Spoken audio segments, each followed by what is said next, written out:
জনগণের প্রতিনিধির কাছে ক্ষমতা হস্তান্তর করতে হবে। মায়েরা আমার, তোমরা আমার উপর বিশ্বাস আছে? এখন নেতা লাস্ট মুহূর্তে ব্যাক আউট করেছে। পৃথিবীর ইতিহাসে কোথাও নাই যে যুদ্ধের মুখে জাতিকে ঠেলে দিয়ে নেতা ধরা দিয়েছে। Will you make any attempt at a conditional surrender?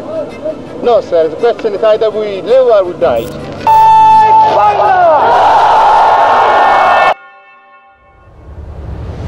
আসসালামু আলাইকুম। জাতি হিসেবে আমরা যদি খুব একটা অকৃতজ্ঞ জাতি না হতাম, তাহলে মহান স্বাধীনতা যুদ্ধে ভারতের অবদান কখনো অস্বীকার করতে পারতাম না। ঠিক এই বয়ানটা যতটুকু না ভারত বা ভারতীয়রা আমাদেরকে দিয়েছে, তার চাইতে শতগুণে বেশি আওয়ামী লীগ বা আরো স্পেসিফিকলি বললে শেখ হাসিনা আমাদেরকে দিয়েছে। এদের ভাষ্যমতে স্বাধীনতা যুদ্ধে ভারত আমাদেরকে হেল্প করার জন্য, ভারত আমাদের উপর এখন যতই আগ্রাসন করুক না কেন, আমাদের উচিত ভারতের পায়ের ধুলা নেয়, ভারতের প্রতি কৃতজ্ঞ থাকা। ভারতের মতে তারা অলমোস্ট 1 কোটি শরণার্থী জায়গা দিয়েছিল, এদের খাবার দিয়েছে, যুদ্ধের সময় আমাদের সেনাদের ট্রেনিং দিয়েছে, এরপর মুক্তিযোদ্ধাদের অস্ত্র দিয়েছে। সর্বশেষ ভারতীয় বাহিনী বাংলাদেশে ঢুকে মিত্র বাহিনী গঠন করে পাকিস্তান বাহিনীর এগেনস্টে যুদ্ধ করেছে, যার কারণে আমরা স্বাধীনতা পেয়েছি। গত 15 বছর এই লাইনগুলো রেগুলারলি আমাদেরকে ফিড করানো হয়েছে এবং সাথে ভারতের প্রতি নগ্ন দাসত্ব দেখে কখনো কখনো মনে হতো আমরা কি স্বাধীন সার্বভৌম কোনো দেশে আছি নাকি ভারতের কোনো রাজ্যে। কিন্তু আমাদের থেকে যেটা আড়াল করা হয়েছে সেটা হলো সদ্য স্বাধীন হওয়া বাংলাদেশ ভারতীয় বাহিনী পরিকল্পিতভাবে লুটপাট করে। যে শরণার্থী জায়গা দেয়া নিয়ে ভারতের প্রতি এত দাসত্ব, সেই শরণার্থী শিবিরে অন্তত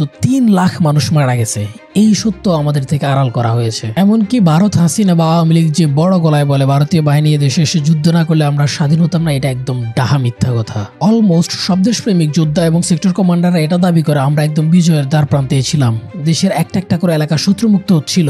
এমন সময় ভারত পরিকল্পনা করে তাদের বাহিনী ঢুকিয়ে দিয়ে আমাদের বিজয়ের ক্রেডিট নিয়ে নেয়। এই স্বাধীনতা যুদ্ধটাকে যতই মুক্তিযুদ্ধ আমরা মনে করি, কিন্তু ভারতের ওইটা প্রথম থেকে প্ল্যান ছিল যে ওরা সরাসরি ইন্টারভিন করে, এইটা এমনভাবে হতে হবে যে ওরাই পাকিস্তান আর্মির সাথে যুদ্ধ করেছে এবং পাকিস্তান আর্মি ওদের হাতে সারেন্ডার করেছে। এবং সেইখানে ভারতের একটা বিরাট লাভবান যে প্রথমবারের মতো পাকিস্তান আর্মি ভারতের আর্মির সাথে যুদ্ধে পরাজিত হয়েছে। শুধু তাই না, যুদ্ধ পরবর্তী সময় ভারতীয় বাহিনীর পরিকল্পিত লুটপাট দেখে দেশের সেক্টর কমান্ডাররা ভারতীয় বাহিনীর এগেনস্টে যুদ্ধ ঘোষণা করে।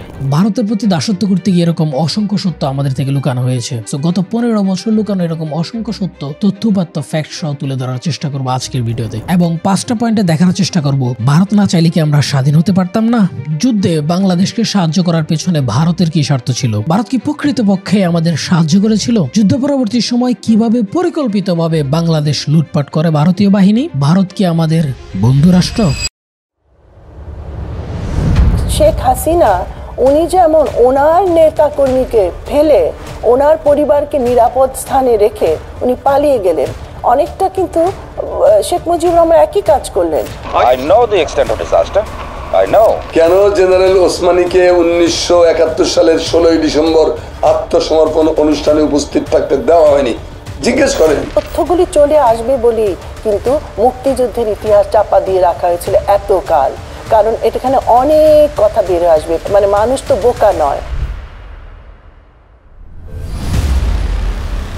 ভারত না চাইলে কি আমরা স্বাধীন হতে পারতাম না, বা ভারতের সাহায্য কেন আমাদের প্রয়োজন হলো? এটা বোঝার জন্য আমাদের সেটা বুঝতে হবে যে তৎকালে আমাদের নেতাদের মনস্তত্ত্বে কি চলছিল, কেন যুদ্ধটা এত বেশি দীর্ঘায়িত হলো, সেই কনটেক্সটটা আমাদের আগে জানা দরকার। 52 ভাষা আন্দোলনের মধ্য দিয়ে কিন্তু পাকিস্তানের বাংলার উপর শোষণের ভিজুয়াল ইমেজ পরিষ্কার হতে থাকে বাঙালিদের কাছে। এরপর 66 6 দফা, 69 গণ অভ্যুত্থান, এই যে 47 থেকে 69 পর্যন্ত এই সময়টাতে পাকিস্তান যে এই দেশের মানুষের উপর শোষণ করছে তার একটা বই প্রকাশে কিন্তু 69 গণ অভ্যুত্থানের মধ্য দিয়ে হয়। 69 ওই গণ অভ্যুত্থানের কারণেই কিন্তু পাকিস্তান সরকার 70 সালে নির্বাচন দিতে রাজি হয়, কিন্তু মাওলানা আব্দুল হামিদ খান ভাসানী এবং বামপন্থী যে রাজনৈতিক দলগুলো ছিল তারাও নির্বাচন বর্জনের ঘোষণা দেয়। মাওলানা ভাসানীর বক্তব্য ছিল পাকিস্তানের নির্বাচনের ফাঁদে পা না দিয়ে পূর্ব বাংলাকে স্বাধীন করার ঘোষণা দেয়া। ভাসানীর স্লোগান ছিল নির্বাচনে লাথিমার, পূর্ব বাংলা স্বাধীন কর। কিন্তু শেখ মুজিব স্বাধীনতার পথে না গিয়ে নির্বাচনে অংশগ্রহণের পক্ষে ছিলেন এবং জনগণকে নির্বাচনে অংশগ্রহণের আহ্বান জানান। কেন আমাদের ভারতের সাহায্য প্রয়োজন হলো, কেন যুদ্ধটা এত বেশি দীর্ঘায়িত হলো, তৎকালে আমাদের নেতাদের মনস্তত্ত্বে কি চলছিল, এটা বোঝার জন্য এই পয়েন্টটা অনেক বেশি ইম্পর্টেন্ট। এবং এই পয়েন্টটা যখন আপনি মাথায় রাখবেন আর ভিডিওর আস্তে আস্তে আমরা একটু সামনের দিকে আগাবো, তখন আপনার সামনে ক্লিয়ার হয়ে যাবে কে স্বাধীনতা চেয়েছিল, কে ক্ষমতা চেয়েছিল, কে জাতির পিতা হওয়ার কথা ছিল আর কাকে জাতির পিতা বানায় দেওয়া হয়েছে। এই পয়েন্টটা খুব ভালো করে মাথায় রাখেন যে 1970 সালে বাসানি বলতেছে পাকিস্তানের নির্বাচনের ফাঁদে পা দেওয়া যাবে না, নির্বাচনে লাথিমার, বাংলাদেশ স্বাধীন কর। কিন্তু শেখ মুজিব নির্বাচনের পথে গেলেন, কারণ শেখ মুজিব জানতো যদি নির্বাচনে যায় শেখ মুজিবের যে নিরঙ্কুশ জনপ্রিয়তা, শেখ মুজিব বিপুল ভোটে জয়লাভ করবে এবং জয়লাভ করলে শেখ মুজিব ক্ষমতায় যেতে পারবে। সো আলাদা করে আর দেশ স্বাধীন করা লাগতেছে না, দেশ স্বাধীন করার দরকার নাই। কিন্তু ভাসানী বলতেছে যে না, পাকিস্তানের ফাঁদে পা দেওয়া যাবে না। এরপর যা হওয়ার কথা ছিল তাই, শেখ মুজিব ভাসানীর কথা না শুনে নির্বাচনে গেলেন এবং নির্বাচনে গিয়ে ব্যাপক সংখ্যাগরিষ্ঠতা নিয়ে জয়লাভ করেন। মানে 169টা আসনের মধ্যে পূর্ব বাংলার 167টা আসনে শেখ মুজিব বিজয় লাভ করেন। কিন্তু ভাসানী যে সন্দেহ করছে সে সন্দেহই সত্যি হয়েছে। নির্বাচন ছিল মূলত পাকিস্তানি বাহিনীর একটা ফাঁদ এবং শেখ মুজিব সে ফাঁদে পা দেয়, যার কারণে নির্বাচনে জয়লাভ করলেও পাকিস্তান কিন্তু ক্ষমতা ছাড়ে নাই, ক্ষমতা হস্তান্তর নিয়ে তাল বাহানা শুরু করে। এরপর আসে ঐতিহাসিক 7ই মার্চ। এবারের সংগ্রাম আমার মুক্তির সংগ্রাম, এবারের সংগ্রাম স্বাধীনতার সংগ্রাম। অ্যাসেম্বলি কল করেছেন, আমার দাবি মানতে হবে প্রথম সামরিক আইন মার্শাল ল উদ্ধ করতে হবে, সমস্ত সামরিক বাহিনীর লোকদের ব্যারাকে ফেরত দিতে হবে, যেভাবে হত্যা করা হয়েছে তার তদন্ত করতে হবে, আর জনগণের প্রতিনিধির কাছে ক্ষমতা হস্তান্তর করতে হবে। তারপরে বিবেচনা করে দেখব আমরা অ্যাসেম্বলিতে বসতে পারবো কি পারবো না। যে 7ই মার্চের ভাষণে আমাদের এত গর্ব, কিন্তু তৎকালে রেসকোর্স ময়দানে যাওয়া লক্ষ লক্ষ জনতা সেই ভাষণের পর একরকম হতাশ হয়ে ঘরে ফিরে। তৎকালে সবাই এই আশা নিয়ে রেসকোর্স ময়দানে গিয়েছিল যে ওই দিন শেখ মুজিব স্বাধীনতার ঘোষণা করবেন, কিন্তু দুঃখজনক হলেও সত্য, শেখ মুজিব সেদিন স্বাধীনতা ঘোষণা করেননি। ঐতিহাসিক রেসকোর্স ময়দানে শেখ মুজিব স্বাধীনতা না ক্ষমতার উপরে জোর দিয়েছিলেন। আপনি জাস্ট চিন্তা করেন, শেখ মুজিব যেভাবে বলছিল সেনাদের ব্যারাকে ফিরিয়ে নিয়ে যেতে, ক্ষমতা হস্তান্তর করতে, যদি সেদিন পাকিস্তান বাহিনীর সেনাদের ব্যারাকে ফিরিয়ে নিয়ে যেত এবং ক্ষমতা হস্তান্তর করত, তাহলে এই দেশ কি স্বাধীন হতো? বীর মুক্তিযোদ্ধা মতিউর রহমান রেন্টু তার আমার ফাঁসি চাই বইয়ে 7 মার্চ সম্পর্কে লিখেছেন, বঙ্গবন্ধু শেখ মুজিবুর রহমান স্বাধীনতা ঘোষণা করেও স্বাধীনতা ঘোষণা করলেন না। পাকিস্তান সরকারের কাছে বঙ্গবন্ধু শেখ মুজিবুর রহমান মূলত 4টি দাবি দিয়ে তার ভাষণ শেষ করলেন। শুধু তাই না, এই দাবিগুলো মেনে নেওয়ার জন্য তিনি পাকিস্তান সরকারকে কোনো সময় বেঁধে দিলেন না, কিন্তু খাজনা ট্যাক্স বন্ধ করে দিতে বলেছেন, এমনকি হরতালও তুলে দিয়েছেন। তিনি আরো লিখেন, কোন এক অজ্ঞাত কারণে 71-এর 7ই মার্চ বঙ্গবন্ধু এককভাবে সুস্পষ্ট করে স্বাধীনতার ঘোষণা কেন করলেন না তা কখনো জানা যায়নি। 7ই মার্চে বাঙালির গণবিস্ফোরণ দেখে পাকিস্তান বাহিনী শঙ্কিত হয়ে যায় এবং 7ই মার্চের পর থেকে 7 মার্চ থেকে 21শে মার্চ পাকিস্তান বাহিনী পাকিস্তান থেকে একের পর এক সোলজার নিয়ে আসে, অস্ত্র, গোলা বারুদ এবং যুদ্ধের সরঞ্জাম নিয়ে আসতে থাকে। এভাবে অস্ত্র, গোলা বারুদ পশ্চিম পাকিস্তান থেকে পূর্ব পাকিস্তান আসতে দেখে তখন সবাই ভাবতেছিল যে পাকিস্তানের হয়তো গভীর কোনো ষড়যন্ত্র আছে, তারা হয়তো বাঙালির নেতৃত্ব শেষ করে দেওয়ার কোনো গভীর ষড়যন্ত্র করতেছে। অথচ তখন পর্যন্ত বাঙালির সবচেয়ে জনপ্রিয় নেতা ছিলেন শেখ মুজিব। শেখ মুজিব এগুলো দেখেও স্বাধীনতার ডাক না দিয়ে পাকিস্তানের ইয়াহিয়া খানের সাথে ক্ষমতা ভাগাভাগির নেগোসিয়েশনে ছিলেন, ইয়াহিয়া খানের সাথে বৈঠক করতেছিলেন। অথচ 69-এর গণ অভ্যুত্থানের পরে ভাসানী ঘোষণা করে দিয়েছিল ওদের সাথে আর কোনো নেগোসিয়েশন নাই, এবার বাংলাকে স্বাধীন করার যুদ্ধ করতে হবে। তাজউদ্দিন আহমেদের মেয়ে শ্রদ্ধেয় শারমিন আহমেদ ম্যাম তার নেতা ও পিতা বইয়ে লিখেন, শেখ মুজিব এর মধ্যে যে সংলাপ হবার কথা ছিল সেটা যদি ব্যর্থ হয় তাহলে তাজউদ্দিন আহমেদ এবং শেখ মুজিবের প্ল্যান ছিল তারা আন্ডারগ্রাউন্ডে চলে যাবেন, এরপর সেখান থেকে স্বাধীনতার ঘোষণা দিয়ে দিবেন।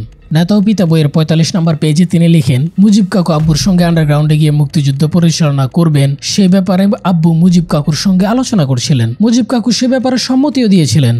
সে অনুযায়ী আত্মগোপনের জন্য পুরান ঢাকা একটি বাসাও ঠিক করে রাখা হয়েছিল। তার মানে দেখেন, তাজউদ্দিন আহমেদের প্ল্যান কিন্তু পরিষ্কার। তিনি বুঝে গেছে যে ইয়াহিয়া খান দাবি মেনে নেবে না, যুদ্ধ ছাড়া কোনো বিকল্প নেই। এই জন্য তিনি শেখ মুজিবের সাথে আলোচনা করেই পুরান ঢাকা একটা বাসা পর্যন্ত ঠিক করে রাখছে। 25শে মার্চের মধ্যে পাকিস্তানের সকল অস্ত্র আনা শেষ। তারা অপারেশন সার্চ লাইটের পরিকল্পনা করে রেখেছিল, মধ্যরাত থেকেই শুরু করবে অপারেশন। যেহেতু পাকিস্তানি বাহিনীর গণহত্যার নির্লক্ষ্য তৈরি ছিল, এই জন্য 25শে মার্চ সন্ধ্যাবেলায় ইয়াহিয়া খান ঢাকা ত্যাগ করেন এবং তাজউদ্দিন আহমেদ যখন এই খবর জানতে পারেন তখন তাজউদ্দিন আহমেদ তড়িঘড়ি করে শেখ মুজিবের বাসা আসেন শেখ মুজিবকে নিয়ে যাওয়ার জন্য, কারণ তারা অলরেডি একটা বাসা ঠিক করে রাখছিল। But you know what, Sheikh Mujib পোল্টি নেয়। শারমিন আহমেদ লেখেন, বড় যে কোনো সিদ্ধান্ত নেওয়ার সময় তাজউদ্দিন এবং শেখ মুজিব মিলে সিদ্ধান্ত নিতেন, তাই আব্বুর সে কারণে বিশ্বাস ছিল ইতিহাসের যুগ সন্ধিক্ষণে মুজিব কাকু কথা রাখবেন। অথচ শেষ মুহূর্তে মুজিব কাকু অন্য রয়ে গেলেন, বললেন বাড়ি গিয়ে নাকে তেল দিয়ে ঘুমিয়ে থাকো, পরশুদিন হরতাল। উনি না সবচেয়ে আস্থাবান। তাজউদ্দিন আহমেদ কি বললেন, মানে নাকে তেল দিয়ে ঘুমিয়ে থাকো, পরশুদিন হরতাল ডেকেছি।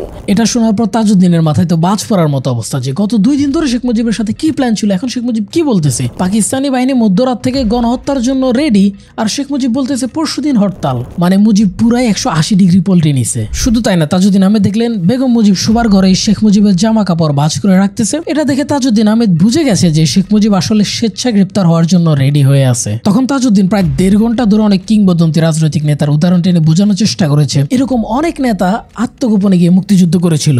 আপনিও চলেন, আমাদের পরিকল্পনা তো রেডি। এখন আপনি যদি ওদের হাতে ধরা দেন তাহলে সেটা হবে আত্মহত্যার শামিল। কিন্তু কোনোভাবে তাজউদ্দিন শেখ মুজিবকে কনভিন্স করতে পারতেছেন না।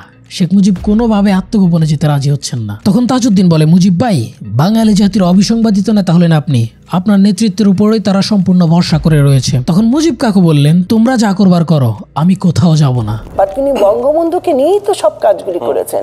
এখন নেতা লাস্ট মুহূর্তে ব্যাক আউট করেছে। উনি তো সেই রাতে ওনার সাথে বহু তর্ক বিতর্ক হয়েছে। উনি বলেছে, মুজিব ভাই, পৃথিবীর ইতিহাসে কোথাও নয় যে যুদ্ধের মুখে জাতিকে ঠেলে দিয়ে নেতা ধরা দিয়েছে। আপনি তো কোনো নির্দেশনা দিয়ে যাচ্ছেন না। উনি শুধু বলছে তোমরা যা করবার করো, যা করবা তাজউদ্দিন, যা করবার করো।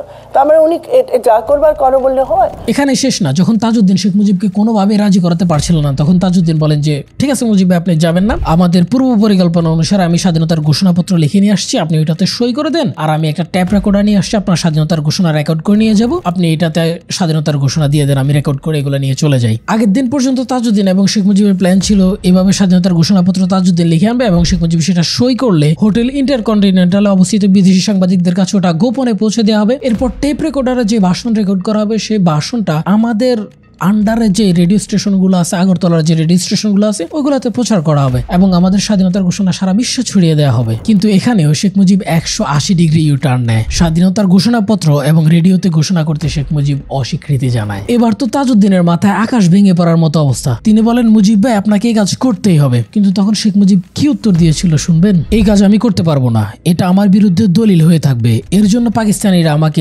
দেশদ্রোহিতার বিচার করতে পারবে। তখন তাজউদ্দিন বলে, মুজিব ভাই, আপনি এটা কি বলতেছেন?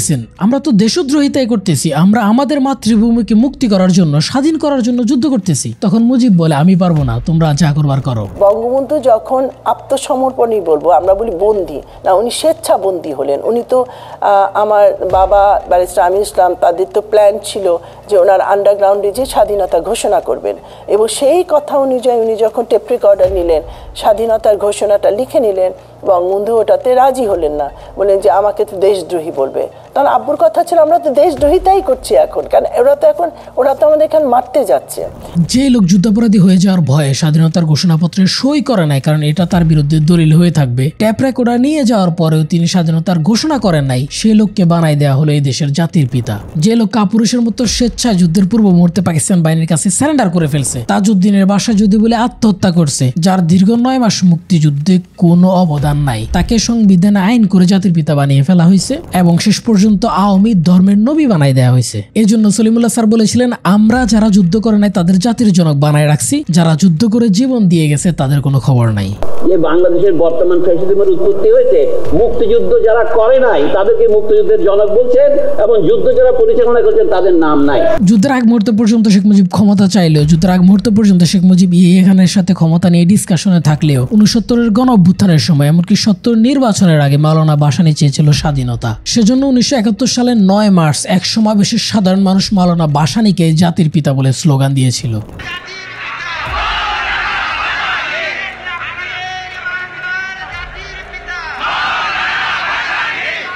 কিন্তু যুদ্ধের পরবর্তী সময়ে এসে শেখ মুজিব কিভাবে এই জাতির পিতা হয়ে যায়, এটা এখন এক বিরাট রহস্য। এরপর 72 থেকে 74 শেখ মুজিবের শাসনামল, বাকশাল, রক্ষী বাহিনী, দেশের দুর্ভিক্ষ, লুটপাট, পাচার। শেখ মুজিবের শাসনামল কেমন ছিল এটা আজকের ভিডিওর আলোচ্য বিষয় না, তবে তার শাসনামলের একটা উদাহরণ দেয়া যেতে পারে যাতে করে আপনারা বেসিক কিছু আইডিয়া পেতে পারেন। শেখ মুজিবের শাসনামল নিয়ে নন্দিত জনপ্রিয় কথা সাহিত্যিক হুমায়ুন আহমেদ তার দেয়াল উপন্যাসের 85 নম্বর পেজে লিখেছেন, দুঃখের সঙ্গে বলছি, সেই সময় নিজ দেশে আমাকে মনে হতো পরবাসী। শেখ মুজিবের শাসনামল কতটা দুর্বিষহ ছিল জাস্ট ইমাজিন করেন, যেখানে দেশের সবচাইতে জনপ্রিয় নন্দিত কথা সাহিত্যিক তার শাসনামল সম্পর্কে এরকম সাক্ষ্য দিচ্ছেন। দেয়াল উপন্যাসের 107 পৃষ্ঠা স্যার হুমায়ুন আহমেদ সাক্ষী দিচ্ছেন শেখ মুজিবকে হত্যা করার খবর মেজর ডালিম রেডিওতে ঘোষণা করার পর রাস্তায় মিছিল বের হয়েছে। দুর্ভাগ্যজনক হলেও সত্য, সেই মিছিল ছিল আনন্দ মিছিল। এমনকি বাংলা মোটরে এক অদ্ভুত দৃশ্য দেখা গেছে। ওই অপারেশনের জন্য সেখানে যে ট্যাঙ্ক রাখা ছিল সেই ট্যাঙ্কে মানুষ ফুলের মালা পরাচ্ছে। যে লোক মারা যাওয়ার পর সারা দেশে আনন্দ মিছিল বের হয়, সারা দেশে মিষ্টির দোকানগুলো খালি হয়ে যায়। যাকে মারার জন্য যে ট্যাঙ্কে বের হয়েছিল সেই ট্যাঙ্কের মাথায় মানুষ ফুলের মালা পরায়। যিনি যুদ্ধাপরাধী হওয়ার ভয়ে স্বাধীনতার দলিলপত্রে সই করেননি, তাকে বানায় দেওয়া হয়েছে দেশের জাতির পিতা। স্বাধীনতার যুদ্ধে লাখ লাখ মানুষ জীবন দিয়েছে পাকিস্তানের বৈষম্যের বিরুদ্ধে। মানুষের রাজনৈতিক অধিকার কেড়ে নিয়েছিল পাকিস্তানি বাহিনী, নির্বাচনে জয়ী হওয়ার পরেও ক্ষমতায় যেতে দেয়নি। ফলশ্রুতিতে এই বিশাল একটা যুদ্ধ হয়, যে যুদ্ধের মাধ্যমে শেখ মুজিব ক্ষমতায় আসার পর শেখ মুজিবও পাকিস্তানি বাহিনীর মতো সকলের রাজনৈতিক অধিকার কেড়ে নিয়ে দেশে এক নায়কতন্ত্র কায়েম করেন। সো যিনি যুদ্ধাপরাধী হওয়ার ভয়ে দলিলে সই করেননি, মুক্তিযুদ্ধের সময় পাকিস্তানের নিরাপদ আশ্রয়ে ছিলেন, যুদ্ধ শেষ হওয়ার পর দেশে এক নায়কতন্ত্র বাকশাল কায়েম করছেন, যার হত্যার খবর শুনে রাজপথে আনন্দ মিছিল বের হয়, দেশে মিষ্টি বিতরণ করে, কামারের মধ্যে মানুষ ফুলের মালা পরায়, সেই লোককে আপনি জাতির পিতা মানবেন কি মানবেন না সেই ডিসিশন আপনার উপরে ছেড়ে দিলাম। বাই দ্য ওয়ে, কমেন্ট করতে পারেন শেখ মুজিবকে আপনি জাতির পিতা মানেন কিনা। বীর মুক্তিযোদ্ধা মতিউর রহমান বলেন, বিশ্লেষণ এবং সামরিক পরিসংখ্যান থেকে জানা যায় 7 মার্চ বঙ্গবন্ধু শেখ মুজিবুর রহমান যদি পাকিস্তানের সাথে সম্পর্ক ছিন্ন করে বাংলাদেশ স্বাধীন সার্বভৌম দেশ হিসেবে ঘোষণা করতেন এবং সুদূর 12,000 মাইল দূর থেকে আসা পাকিস্তানি সৈন্যদের বন্দী করতে বলতেন, তাহলে পাকিস্তানি সৈন্যদের সাথে বাঙালি সৈন্য, ইপিআর, পুলিশ, জনতার যে লড়াই বা যুদ্ধ হতো, সে যুদ্ধ মাত্র কয়েকদিনের মধ্যে সামান্য রক্তপাতের বিনিময়ে আমাদের দেশ স্বাধীন বা মুক্ত হতো। আসলে শেখ মুজিবুর রহমান মানসিকভাবে স্বাধীনতার জন্য প্রস্তুত ছিলেন না, অথবা পাকিস্তান থেকে বিচ্ছিন্ন হয়ে আলাদা স্বাধীন রাষ্ট্র তিনি চাননি। পাকিস্তানিরাই আমাদের উপর স্বাধীনতার যুদ্ধ বা মুক্তিযুদ্ধ চাপিয়ে দিয়েছিল এবং তাদের আক্রমণ ও হত্যাযজ্ঞের ফলেই আমরা মুক্তিযুদ্ধ করতে বাধ্য হই, অর্থাৎ পাকিস্তানিরাই আমাদের স্বাধীন হতে বাধ্য করেছিল। সো বোঝাই যাচ্ছে এত বড় সময় ধরে বা যুদ্ধ এত দীর্ঘায়িত হওয়ার অন্যতম কারণ হচ্ছে আমাদের প্রধান নেতা সিদ্ধান্তহীনতা। তিনি আসলে কনফিউজ ছিলেন, তিনি কি ক্ষমতা চান নাকি স্বাধীনতা চান। যদি সেই 7 মার্চে তিনি স্বাধীনতার ঘোষণা দিয়ে দিতেন তাহলে হয়তো যুদ্ধটা এত বড় হতো না। আর 7 মার্চ যদি শেখ মুজিব সেই ঘোষণাটা দিয়ে দিতেন তাহলে হয়তো আমাদের যুদ্ধে ভারতেরও আশা লাগতো না। কিন্তু যুদ্ধ যখন শুরু হয়েছে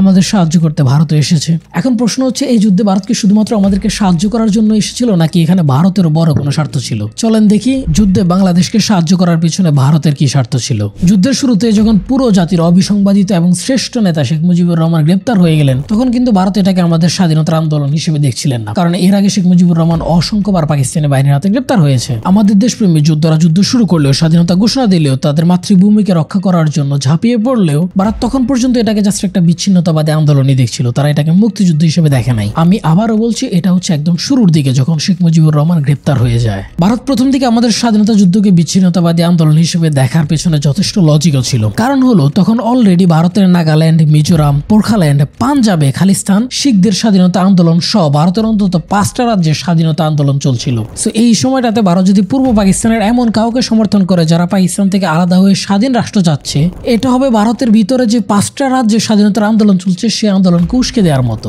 এই জন্য ভারত সবসময় চেয়েছিল পূর্ব পাকিস্তান অঞ্চলে ভারতের বন্ধু ভাবাপন্ন কোনো সরকার আসুক, যার দরুন ভারত তাদের 7 সিস্টার্স এর বিচ্ছিন্নতাবাদীদের দমন করতে পারবে। এই রিজনে ভারত সে সময় শেখ মুজিবকে সমর্থন করে আসছিল। কিন্তু যুদ্ধ তো শুরু হয়ে গেছে, ভারত এটাকে বিচ্ছিন্নতাবাদী আন্দোলন মনে করুক আর যাই করুক, এটা আমাদের জন্য তো স্বাধীনতা আন্দোলন ছিল। সো যখন তাজউদ্দিন আহমেদ প্রবাসী সরকার গঠনের উদ্যোগ নেয় এবং সেই সরকারকে সমর্থন দেওয়ার জন্য বিশ্বব্যাপী প্রচারণার উদ্যোগ নেয়, তখন প্রধান রামেশ্বরনাথ কাও তাজউদ্দিন আহমেদকে সে থ্রেট দিয়ে যায় তাজউদ্দিন যাতে প্রবাসী সরকার গঠন না করে।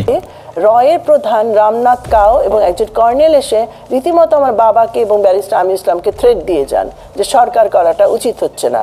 কেন? খুব ইন্টারেস্টিং ব্যাপার না? সো প্রধান কাওয়ের এই থ্রেট থেকে বোঝা যায় ভারত চাচ্ছিল না যে এখানে নতুন কোন সরকার গঠিত হোক, নতুন কোন রাষ্ট্রের জন্ম হোক। কিন্তু ইন্দিরা গান্ধী আবার ওই দিক থেকে সমর্থন দিচ্ছিল। সো যখন যুদ্ধটা ভালো আকারে শুরু হয় এবং আমাদের মুক্তিযোদ্ধারা প্রতিরোধ করতে শুরু করে, তখন পাকিস্তান বাহিনী নির্মমভাবে দেশে গণহত্যা, নির্যাতন, ধর্ষণ, লুটপাট করতে শুরু করে। আর সেই সময় পাকিস্তান বাহিনীর বর্বর নির্যাতন থেকে রক্ষা পাওয়ার জন্য মানুষ ভারতে গিয়ে আশ্রয় নিতে শুরু করে। জিয়াউর রহমান 26শে মার্চ স্বাধীনতা ঘোষণা করলে 26শে মার্চ থেকে পুরো দমে যুদ্ধ শুরু হয়ে যায়। আমেরিকার প্রেসিডেন্টকে লেখা ইন্দিরা গান্ধীর এক চিঠি থেকে দেখা যায় মে মাসের মধ্যে 23 লাখ শরণার্থী ভারতে চলে গিয়েছিল। এমনকি প্রতিদিন গড়ে 50,000 করে শরণার্থী ভারতে প্রবেশ করছে। আর যখন এইভাবে রেগুলারলি শরণার্থী চাপ বেড়ে যাচ্ছিল, তখন শরণার্থী শিবিরে কলেরার প্রভাব দেখা দেয় এবং এই কলেরার কারণে দিনে 70 থেকে 80 জন, এমনকি এমনও দিন গেছে যেদিন 300 জন পর্যন্ত মারা যেতে শুরু করে। এই যে প্রতিদিন 50,000 প্লাস করে শরণার্থী প্রবেশ, সাথে সেখানে রোগ জীবাণু ছড়িয়ে শত শত মানুষের মৃত্যু এবং আরো আরো শরণার্থীর চাপ বাড়তে থাকে, যেটা ভারতের জন্য চিন্তার বিষয় হয়ে দাঁড়ায়। এছাড়া প্রায় প্রতিদিন 1 কোটি শরণার্থীর খাবার ও আশ্রয় দেওয়া ভারতের জন্য চ্যালেঞ্জিং হয়ে যায়। এই জন্য যুদ্ধ যত দীর্ঘ হতো ভারতের জন্য তত বিপদ বাড়তো, যার কারণে এই শরণার্থীর চাপ সামলানো ভারতের জন্য কঠিন হয়ে পড়ে। যার দরুন ভারত চেয়েছিল যত তাড়াতাড়ি যুদ্ধ শেষ করা যায় এবং শরণার্থীগুলো আমাদের দেশ আবার ব্যাক পাঠানো যায়। এই কারণেই কিন্তু ভারত বাংলাদেশের স্বাধীনতা যুদ্ধে আসে, অর্থাৎ ভারতের জন্যই ভারতকে এই যুদ্ধে আসতে হয়। লক্ষ লক্ষ লোক ভারতে আশ্রয় নিয়েছে, তাদের খাওয়া দাওয়ার সংস্থান, তাদের থাকার ব্যবস্থা, তাদের ট্রেনিং, তাদের আর্মামেন্টস, তো অতগুলো জিনিস সেটা ভারতের উপরও একটা বোঝা, এবং ভারতের সেই অর্থনৈতিক শক্তি নাই যে এই বোঝাটা বেশ কয়েক বছরের জন্য চলতে থাকুক। কিন্তু শুধুমাত্র শরণার্থীর চাপ কিংবা শরণার্থীদেরকে আবার আমাদের দেশে পাঠিয়ে দেওয়ার জন্য ভারতে যুদ্ধে আসেনি। এখানে ভারতের আরো অনেকগুলো বড় বড় স্বার্থ ছিল। যদি কয়েকটার উদাহরণ দেই, নাম্বার 1, 1965 সালে পাকিস্তানের সাথে যুদ্ধে হারের প্রতিশোধ। 1962 এবং 1965 সালের যুদ্ধে ভারত পাকিস্তানের সাথে বাজেভাবে পরাজিত হয়, এবং সেখানে পরাজিত হয় বলা যায় আমাদের ইস্ট বেঙ্গল রেজিমেন্টের সেনাদের হাতেই। সো 71 সালে ভারতের হাতে মোক্ষম একটা সুযোগ তৈরি হয় 65 সালের যুদ্ধের প্রতিশোধ নেওয়ার জন্য, যে 65 সালে যুদ্ধে হারের কারণে ভারত হীনমন্যতায় ভুগছিল। এখানে বাংলাদেশকে সহযোগিতা করার চাইতেও চিরশত্রু পাকিস্তানকে দুর্বল করে দিয়ে নিজেদের সামরিক ও অর্থনৈতিকভাবে শক্তিশালী দেশ হিসেবে প্রতিষ্ঠা করাই ছিল ভারতের প্রধান উদ্দেশ্য। নাম্বার 2, মোহাম্মদ আলী জিন্নার দ্বিজাতি তত্ত্ব ভুল প্রমাণ করা। ভারতবর্ষের চরম মুসলিম নির্যাতনের চিত্র মোহাম্মদ আলী জিন্না এবং মুসলমান নেতাদেরকে ব্যথিত করে। একের পর এক পরিকল্পিত ধর্মীয় দাঙ্গা লাগিয়ে মুসলমানদেরকে হত্যা করা হতো। প্রতিটা ধর্মীয় দাঙ্গার পর দেখা যেত যদি হিন্দু একজন মরে, বিপরীতে মুসলিম মারা যাচ্ছে 10 জন, অর্থাৎ হিন্দুর তুলনায় 10, 15, 20% বেশি মুসলিমরাই ক্ষতিগ্রস্ত হতো। এই জন্য মোহাম্মদ আলী জিন্না ধর্মের ভিত্তিতে রাষ্ট্রকে ভাগ করার প্রস্তাব দেন। তিনি বলেন, হিন্দুদের জন্য আলাদা রাষ্ট্র, মুসলিমদের জন্য আলাদা রাষ্ট্র না হলে শান্তি প্রতিষ্ঠা সম্ভব না। হিন্দু শাসকদের অধীনে কখনো মুসলিমরা নিরাপদে থাকতে পারবে না। মোহাম্মদ আলী জিন্নার এই দাবির অন্যতম উদাহরণ হচ্ছে বর্তমান ভারতের চিত্র। মোহাম্মদ আলী জিন্নার সেই দ্বিজাতি তত্ত্বকে ভুল প্রমাণ করার জন্য ভারত 47-এর পর থেকে প্রোপাগান্ডা চালানো শুরু করে, এবং 71 সালে যুদ্ধে ভারত সেই তত্ত্ব ভুল প্রমাণ করার জন্য সবচাইতে বড় সুযোগ পায়। নাম্বার 3, ইন্ডিয়া ডক্ট্রিন বা নেহেরু ডক্ট্রিন বাস্তবায়ন। শব্দটা পরিচিত মনে হচ্ছে, তাই না? নেহেরু ডক্ট্রিন হলো পণ্ডিত জওহরলাল নেহরুর এমন একটি কনসেপ্ট যেখানে ভারতের তুলনায় ছোট রাষ্ট্রগুলো ভারতের আধিপত্যে গোলাম বানিয়ে রাখা হবে। 1947 সালে জওহরলাল নেহরুর প্রকাশিত ডিসকভারি অফ ইন্ডিয়া বইয়ে বলা হয়, ভারত অবশ্যম্ভাবীভাবে তার আধিপত্য বিস্তার করবে। ভারত মহাসাগরীয় অঞ্চলে ভারত হবে সব রাজনৈতিক ও অর্থনৈতিক কর্মকাণ্ডের কেন্দ্র, কিন্তু ছোট জাতি রাষ্ট্রগুলো তারা সাংস্কৃতিকভাবে স্বায়ত্তশাসিত অঞ্চল হিসেবে থাকবে, বাট রাজনৈতিক স্বাধীনতা থাকবে না। নেহরুর এই উক্তি দেখার পর আপনার হাসিনা রেজিমের কথা মনে পড়ে যাচ্ছে না? গত 15 বছর ধরে আমরা স্বায়ত্তশাসিত থাকলেও আমাদের কিন্তু কোনো রাজনৈতিক অধিকার ছিল না। শুধু বাংলাদেশই না, ভারত, নেপাল এবং শ্রীলঙ্কাকেও তাদের দাস বানিয়ে রেখেছিল। এবিআই মুন্সির লেখা এই বইটা পড়লেই বুঝতে পারবেন উপমহাদেশে ভারত কিভাবে নেহেরু ডক্ট্রিন বাস্তবায়ন করেছিল। কিন্তু শ্রীলঙ্কাতে ভারতের পাপেটের যে অবস্থা হয়েছে, বাংলাদেশেও ভারতের পাপেটের একই অবস্থা হয়েছে, এবং নেপালের সংখ্যাগরিষ্ঠ যে 80% হিন্দু আছে, সে 80% হিন্দু ভারতকে জাটাপিটা করে বিদায় করছে। নেহেরু ডক্ট্রিন সম্পর্কে আপনার আরো বিস্তারিত জানতে হলে আপনাকে পরিচিত হতে হবে চাণক্য নীতির সাথে।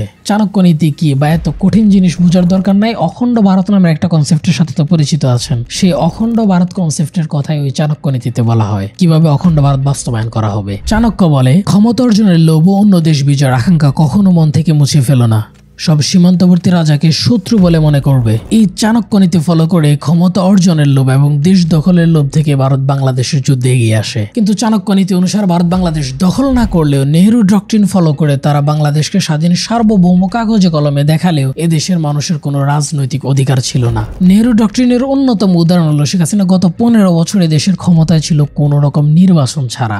নাম্বার 4, নিজের পছন্দ মতো রাজনৈতিক দলকে বাংলাদেশে টিকিয়ে রাখা। যুদ্ধ যখন লেগে যায় এবং ভারত যখন এই যুদ্ধে ইনভলভ হয়ে যায়, তখন ভারতের স্ট্র্যাটেজি পরিবর্তন হয় এবং ভারত চায় যে এই অঞ্চলে এমন একজনকে ক্ষমতা রাখবে যে আজীবন ভারতের প্রতি কৃতজ্ঞ থাকবে। ফলে দেশ স্বাধীন হওয়ার পর শেখ মুজিবুর রহমান যথারীতি মুক্ত হয়ে এসে দেশের ক্ষমতায় বসে। আর ধর্মনিরপেক্ষতা মতবাদের জন্য দেশের মানুষ যুদ্ধ করে নাই, কিন্তু রয়ের প্রেসক্রিপশন নিয়ে এই সংবিধান প্রণয়নের সময় দেশের ধর্মনিরপেক্ষতা ঢুকিয়ে দেওয়া হয়। ভারতের প্রতি আনুগত্য এবং রাশিয়ার সমাজতন্ত্রের ভূতে উত্তর কোরিয়ার মতো এক ডিক্টেটোরিয়াল রাষ্ট্র কায়েমের দিকে যাচ্ছিল শেখ মুজিব। সকল রাজনৈতিক দল নিষিদ্ধ করে দিয়ে যখন শেখ মুজিব বাকশাল গঠন করে, সেই বাকশালেও ছিল ভারতের সম্পূর্ণ সমর্থন। সুতরাং শরণার্থী ক্রাইসিস ছাড়াও ভারত নিজেদের এই প্রধান 4টি স্বার্থের জন্য বাংলাদেশের যুদ্ধে এগিয়ে আসে। সো বাংলাদেশকে স্বাধীন করতে ভারত এখানে আসেনি, ভারত এসেছিল নিজেদের স্বার্থ উদ্ধার করতে। ভারতের স্বার্থ তো ভারত ভালোভাবে উদ্ধার করেছে, কিন্তু এই যে বলা হয় ভারত আমাদেরকে সাহায্য করেছে, ভারতকে আসলে আমাদেরকে সাহায্য করেছিল? একটুও না।